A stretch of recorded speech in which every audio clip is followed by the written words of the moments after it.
Hey everyone, today's episode we have to start off with the question of, are you a stalker or are you being stalked? And we really just have to go through societal norms today that start with social media and kind of normalizing different levels of stalking.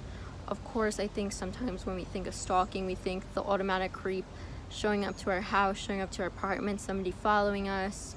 But I think this day and age, there's a different form of stalking. Obviously, it's cyber stalking, but I think there's so many levels. There's a normalized level that makes it okay, and then from there, it just goes into an increasing obsession depending on what extent the stalker chooses to take it to. So I think first we can start off by saying that there's this level of stalking, and I would like to call it like level 1, and I think most people have done it, especially in this era of online dating where you're meeting somebody online and you don't even know if they're like real. So it's really like, how do I find this out? And I think the place most people go is LinkedIn to find that out. So from personal experience, when I'm looking up somebody that I just met online and we're about to meet up, I go like the 9 yards. Okay, some people may just do a LinkedIn search and be like, okay, this satisfies my verification, whether they're true or not, or like just searching on Instagram. But I'm like kind of like bad shit crazy when it comes to this shit. I start off first, I go and I search them on incognito mode on Google, and I go on LinkedIn. And to answer your question, to answer the first question that just I proposed, yeah, I'm kind of a stalker. So now let's go through it.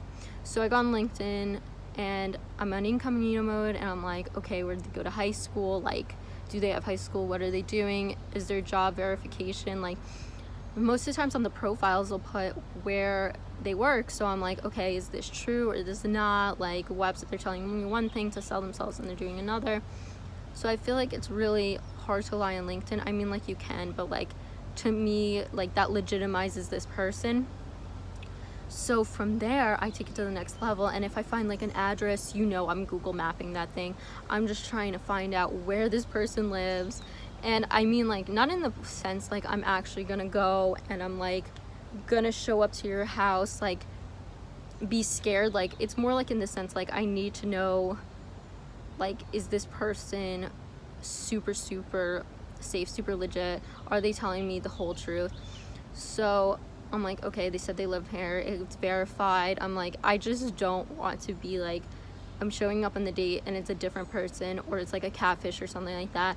That's like my worst fear. Or I'm gonna get kidnapped, because like it still happens. Like, sometimes it's unspoken of, but I think it's just generally what it is. It's still out there, it might not be highlighted. I think there's even like a section on TikTok that says like kidnap stories, human trafficking stories. And that's true, it does happen. So I just take extra measures. But like, I'm still kind of creepy and curious, so I'll literally go on Zillow and I literally will like type in that address, see if there's like some pictures of the property, and then like look at the Zillow estimate. And yeah, I'm like next level weird when it comes to that. Okay, so now I'm taking it a step further, and I'm like, okay, time to go on Facebook. Let's see who their aunts and uncles are from their Facebook profiles, like if it's not that private, or like, oh, maybe this is their mom, let's find the mom on Facebook. And then I basically make like a family tree in the inside of my head, and I'm like, okay, this is him, this is aunt, this is sister. And like, it's crazy because even if you're in the talking phase, I'm literally like, oh, okay, he's like, oh, my sister. And I'm like, which one? Like, like, I've kind of got to that level, and I don't know if I'm the only one who does this. And like, it's probably embarrassing that I'm saying this like live in public on the internet, but like, it's just true. Like, maybe someone else does this and I'm probably not alone. But I feel like generally there is a normalization to doing this too. I feel like everybody says it's like a form of protection, and I agree it's a form of protection, but like sometimes it can of course get out of hand, and I think I am guilty of being one of those people who pushes it out of hand as well.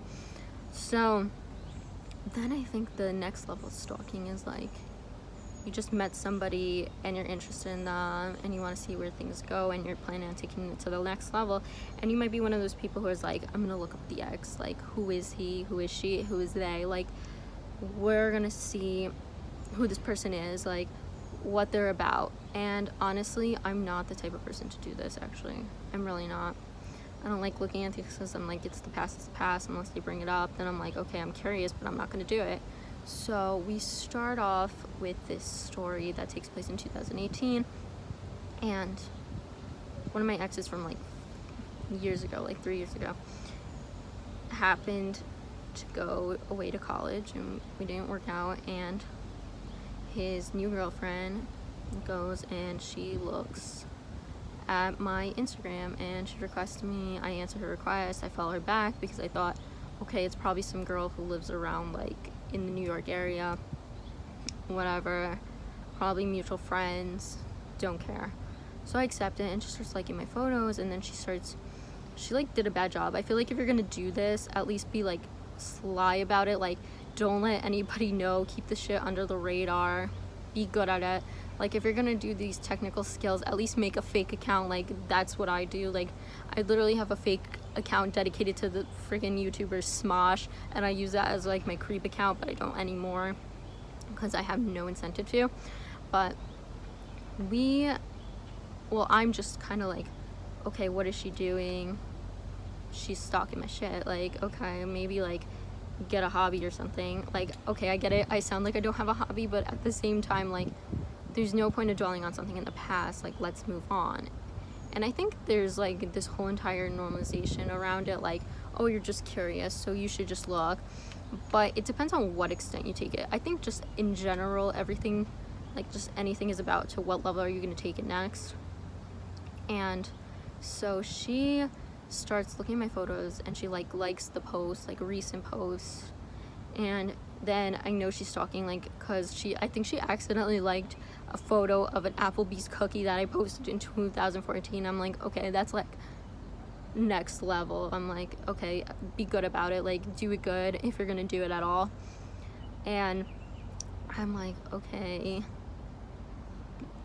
weird, but like just get over it. So then they take it a next step further and they start with like cyberbullying me. Like, they start calling me stupid. Like, basically, I think the thing that like their motive was to call me dumb. Like, if you call her dumb, like, this makes us more powerful. And they did it on the internet, and nonetheless on a photo I'm tagged in. So I don't know if they're trying to purposely have me see it or something, where it's like, oh, in tagged photos, like, this person commented, you know, that thing on Instagram that pops up.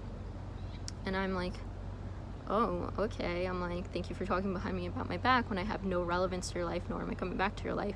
I'm like, you moved on, I moved on, let's like move on, okay? So I think it all stops from there. So fast forward, it's 2021, and she decides like it's a great idea to look at my LinkedIn. And it wasn't like I just came up on her network or something. It was more the idea that like she searched me, because you know how on LinkedIn it comes up on like via LinkedIn search. So she had to type in my name. So even though she unfollowed me and I deleted her Instagram, she was like searching me up. Like, I'm like, okay, what do you win out of this? And like, since in 2018 they were just like kind of making fun of like my intelligence and basically mocking how I'm like a good for nothing. Like, it really came down to like I kind of created something out of like my life and I wanted to do more. And so she saw all the internships, she saw the schools. Like, I'm a Columbia dropout, obviously. That's another episode. And she starts doing all this shit, and I'm like, okay, what's your problem? Like, why are you doing this? Like, let's be productive, let's do something else. And it gets to the point where I'm like, okay, what is she doing? And then she gets her posses out again. I think the thing about this one person is like every time she does anything, there's posse behind her. And she decides like friends of some sort are gonna look me up as well. And like, one was an international exchange student. And like, I think she was thinking she was gonna be like slick if they did it in group, because it's different people. But I'm like, they all go to the same school, because like if you look at me, I'm gonna look at you back, because I'm like, okay, who are these people? So it really came down to like, okay, what's the matter? Like, why are you trying to compare yourself to me? Like, leave me alone, like, it's been years, like, I get it, she probably looks at my photos and things, and I'm like, it's all over now, like, let's move on. But I think that is another type of stalking. It's mild, it's like harmless, but I think just depending how you view stalking, it's either you find it like as a form of flattering or like flattery, or you just find it as a form of annoyance. And I'm literally one of those people who gets irritated pretty easily, so I'm like, okay, this is pretty annoying, like, what are you up to? Like, let's, like, remember, we're moving forward, not moving backwards. So it gets to the point where I'm like, okay, leave me alone. Like, that's it. Just, if there's like a PSA I'm about to say, it's just like, leave me the F alone. So afterwards, this story, it just ends there. And I'm like, I don't talk to your boyfriend, like, leave me alone. Every time I have a new media, your boyfriend wants me, like, that's not my problem. So now we go and we start the next stalking story. And this is where I think is more like obsession, where stalking turns into much more deeper, harmful, and possessive behavior. So this story takes over the course from like June 2020, and it doesn't end until at least, let's see, April 2021. So it's really like almost a full year. And we need to start by saying the person who was stalking me was, well, he is now 34. Of course, we have a 14-year age difference. And it really starts off the story by like how I met him and how cyberstalking is legitimate. I never legitimize it. I thought it was like, okay, just block the person, it's over. No, I didn't even know the extent of it, and I didn't know what to do. So here it goes. So he's 34. At the time, I'm 20, and it starts off by like, I meet him on JSwipe, and we met online. We hit it off. Of course, there's a pandemic, so we don't really see each other anymore. And like, he's in Manhattan, I'm on the island, I'm in the suburbs, and I'm like, okay, I can't come out to you, like, sorry, that's like, I'm sorry, I can't, like, that's your problem.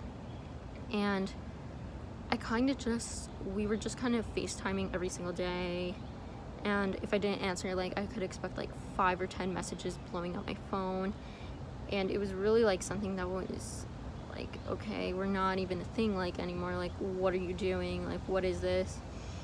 And it got to a point where it was like Instagram, Snapchat. I think he was going through my Instagram, and he was like, why do you follow all these men? Who are these men? I know you like him. Or like, if I was taking a walk, he would accuse me. He's like, I know you're walking with men, I know you're going around with men. Like, everything was about men. Like, if I literally went to the supermarket with my mom, he would just be like, I know you're out with a man, like, I know you went on a date, I know what's going on, like, you don't have to lie to me, I'm not an idiot. And it was like, I was kind of being tracked and monitored.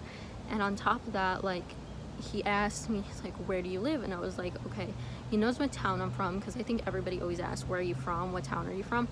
And of course I was no different. I said what town I'm from. Of course I didn't give him my address, because I felt like that would have been a stupid move. So I gave him an address from my town, like a random house. Like, okay, to this poor random house, I'm so sorry, but I think genuinely I had to like protect myself. Like, it's not that I got red flags at first, it's just the fact that like, I just don't think you should trust anyone with like sensitive information unless they're going to your house personally. Then you can probably give out your address and be like secure about it, but otherwise than that, I highly just don't suggest giving out your address if you know they're not coming over. So I give out this fake address, but then the problem is when I sent him pictures, like whether it's a picture of myself, a picture of my backyard, or anything like that, it was like iPhone would tag where I lived. So it'd be like, okay, so we have your address now. Like, he had my full address, and I found this out because when I swiped up on the picture on accident, I realized I saw his apartment address, and I was like, holy shit, let me check out my photos, and there it is, my address. And I'm like, oh my god, this man's gonna come one day. And like, I was like, okay, maybe you're overthinking it, maybe you're just getting paranoid. So I'm like, okay, he won't. But then this starts like a whole entire conspiracy, which we're gonna get into later. So afterwards, I just block him on everything one night. Like, I just kind of had enough. Like, I found someone else, and I'm just like looking for a way to get out. Like, I kind of told him, like, I don't want to see you anymore, like, I don't want to talk to you anymore, peace out. And it like doesn't sit well with him, so he basically starts yelling and screaming and crying, and I'm like hysterically crying, and he even self-harms himself, and like he bangs his head against a mirror, and he breaks these mirror shards, and he bangs his head on like a countertop. And it gets to a point where I'm like, holy shit, what do I do? Like, nobody really tells you what to do, how to handle these crises. So of course I'm just like, what am I doing, like, leave me alone. And he starts having this mental breakdown, and I like block his number during it because I just don't know what to do. Like, this is my first time experiencing something like this. And he's like, I'm like, okay, now knowing what I know now, I should have like been more resourceful. I should have called the police, do the wellness check. Like, it's just hard sometimes, because sometimes if you yourself, you're in a state of panic as well, so you don't know the resources, you aren't thinking straight. You're like, oh my god, what am I gonna do? Like, what's happening? So I'm basically at the point where I'm just like, I'm done with this. Like, I can't tolerate this behavior anymore. I feel sick. I feel like this is super toxic. Like, this is not healthy. Like, that's it. So I'm just basically like, okay, this is over, stop. And then I block everything. And once I block everything, he like takes out one of the Netflix numbers. Like, Netflix, I guess, gives out a phone, or if you're part of a production company, they will give you, like, the production company will supply you with phones. So he had various iPhones and like an Android or something. So he starts calling me off of the different phone numbers, and like starts texting me, like spam texting me. I'm like, oh my god, how did you memorize my number so fast? Did he put it in like iCloud? Like, what is this? And I'm just like, okay, there's no way out. So I like basically calm him down. I'm like, I'll never do that again. Sorry for trying to block you and try to, you know, push you away from me. Like, I'm over here apologizing because I just didn't know how to handle it. And I'm like, I guess like there's no way out, so I guess he'll always be there. Because at the time, that's what it felt like, because I really just didn't know what my resources were. Like, what kind of resources do you have for this? Do you call the police? Do you call a hotline? Like, on Google it says this is legal, this is illegal, so it's like really hard to decipher like what's true, what's not. And it's like, okay, like, how do we get out of this? So after that incident happens, I'm like, okay, everything's calm. I'm trying to calm it down, and it seems to work. Then we try again to like just be friends, and I'm like, okay, just friends. Like, I don't want anything to do with you. Like, this is nothing like intimate. There's no like concrete relationship here except for a friendship. And he was okay with that, and I was like, okay, great. So I guess like my plan is be a friend and then slowly start distancing yourself. But of course that's not how it's happening. Of course it's all about like FaceTiming, phone calls. Like, it was like he was trying to get in my life, and even though I was rejecting him, he's like, I know you're like whore, basically telling me all these nasty things I didn't want to hear unnecessarily. So I kind of just had enough, and I'm like, okay, this is the time you're gonna block him. This is like the ending point. Like, you're at your, like, you gave it your all, you just don't want this person. You're annoyed, you feel harassed, you feel violated. So I decide to just like call it a day, and I do this whole like big block. So I just block him, and there's nothing to it. He doesn't text me, he doesn't contact me, and I'm like, it's over.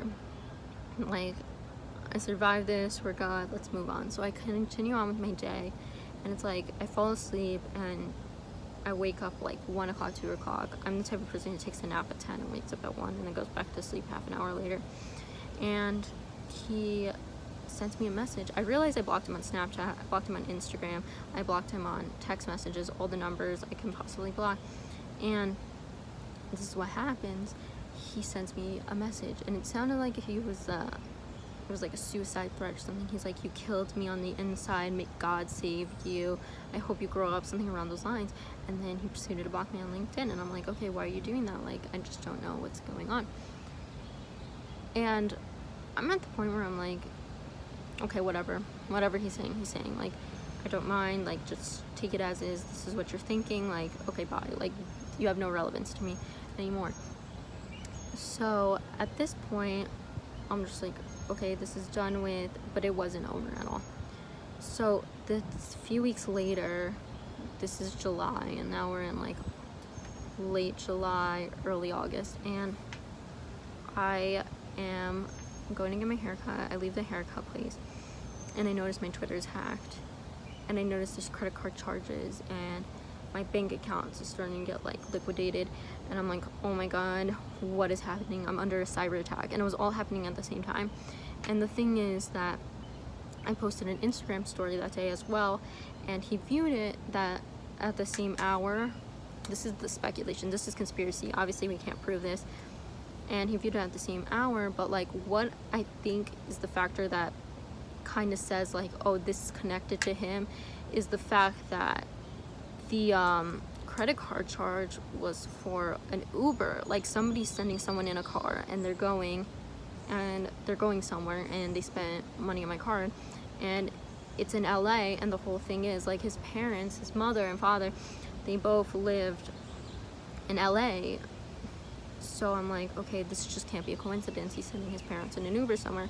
And I knew at that time that his parents were supposed to go away for a trip to Chicago. So I'm assuming he gave them an Uber. He called an Uber them to the airport, and that was it. And then I called the card company. I like had to delete my Twitter. Like, everything just was out of control. And what scares me the most is like, I'll never know how my Instagram was unblocked, how his account was unblocked. Like, I didn't want anything to do with him, so why would I unblock him voluntarily? Like, I was talking to his friends, and they're like, no, you probably did it on your own. I'm like, no, I didn't, I swear I didn't. So I'm like, okay, who would have done this? Like, how did he do this? Like, my conspiracy is like, he's behind all this. It just doesn't, it's not a coincidence, but like, of course there's like no evidence. And like, that's the problem, I felt like, because I felt like at that point I'm like, I want to go to the police. Like, I'm struggling, like, but is it true? Like, how does it work? Like, can they do anything about cyber stalking? What's the laws? Like, I really don't know. So I'm at like this place of limbo. And so it just like carries on. And he just basically texts me later that night off a text-free number, and he's like, I'm proud of you, or something like that. And I'm like, what? What do you even mean by that? And I just kind of leave it as is, and I don't answer him. And around this time, like, it kind of just ends there abruptly, and it gets more into it later on. But at the same time, in August, I noticed there's a man walking, and it's like not a man, like, you could tell this is a young guy. This guy's obviously 34, but this stalker who was in person, he's around like maybe like old enough to be 20, but like not any older than like 23. So I see that he's like kind of walking, like, you could just tell by his build that it's a young person build. Like, this person did not have the same build as the 34-year-old. And it's like, he's just walking, and like, he takes a picture of my house. He takes several pictures, and I kind of just tell my parents, I'm like, okay, there's somebody outside, and he's taking pictures of the house. I can't see his face because I live in a wooded area, and he seems to be walking at 10 at night. Like, okay, I guess, I don't know what that's about. And I'm like, let's check the ring, but they kind of just brush it off as like, it's nothing. I'm like, all right, then it probably is nothing. And a few weeks later, I start to notice that, like, I kind of see a guy walking like back and forth for around this block, and I'm like, what is this? And then it gets to a point where he parks his car in front of my house in a dark area where it's wooded, and then from there he gets out of the car, and when he gets out of the car, he stands behind a tree, and he's staring into my house behind this tree, like, strategically. So he's probably mapped out how to get away with like looking into the house without anyone seeing at this point. So I'm just like, okay, what is it? Like, who are you? How are you affiliated to me? And like, I'm freaked out. I'm like, I'm super scared. Nobody seems to be that nervous, but yes, it's a young build. So I'm like, I don't even know this person. Like, for crying out loud, like, I'm super in the dark about like who this potentially can be. And it just gets to a point where it's like, every month there's something with the stalking. And the next time he goes and he stands at a corner, and he's standing in the corner and he's looking into the house, and I'm like, what is this deal? And like, this time I made contact and he made contact, and it was like we were staring at each other, but I can't see your face, but he clearly can see my face, as my face is illuminated via the light in the house. So then one day he comes to the house and he brings like a friend, and they start screaming and they have flashlights and they're trying to call for attention. And like, I didn't see his face, but I could make out that this person had a coat that was a puffy coat, and it was like there was a stripe, and that's the only detail I can remember. And I kind of saw the car model, and I'm like, okay, what's going on? Like, this is, and we tried scaring them away, but they didn't seem to want to go. And like, after the last time of the stalking, that was it. Like, I just never heard from this person again. I just didn't know what was going on. But then back to the Netflix producer, he was just trying to get in my life, and out of nowhere he like adds me on Snapchat. I think he made a new Snapchat. No, I don't think he made it. I know he made it. He basically is trying to like justify all this behavior and saying like, hi, what's up, like acting as if like nothing has ever happened. So I'm like, okay, that's pushing another boundary. So it's really like, just, I think with these things, it's just really, how far can we go before the ultimate bad happens? What is the boundary? Are there boundaries? Like, because I think at that point where you're at a point where it's just like obsession, there are no boundaries, and everything is just kind of like, all right, I'm just gonna see how they react. Like, it's just like test running everything. So afterwards, I'm just like, what the hell? And I had this mode on my Snapchat where anyone can publicly Snapchat me, and I'm like, okay, I have to take it off my mode, I have to block this person. And then he creates another Snapchat, and like, he's trying to like contact me, and I just like kind of told him, I didn't tell him off, but he started getting weird. The Snapchat started getting weirder. It was like, where do you live? Are you married? Like, random things like that. Who's your boyfriend? Like, trying to get down and dirty to the personal details. And like, the persistent question was, where do you live? Where do you live? And I'm like, holy shit, because he was like trying to maybe come to my house. Of course, not even maybe, I think he was. And I just kind of told him, like, I kind of made up a lie, and I was like, oh yeah, I moved, you know, I'm out of here, I moved to a different place, I'm still in New York State, because like, obviously you can just go on LinkedIn and find out where I go to school, and we all go to John Jay, so like, we all know that, you know, that like, it's a New York State school. Like, we're all in the state, or if you're traveling or whatever, but like, you have to come back to New York at some point. So it's basically has it down packed in my head, and I'm just like, okay, he has to stop.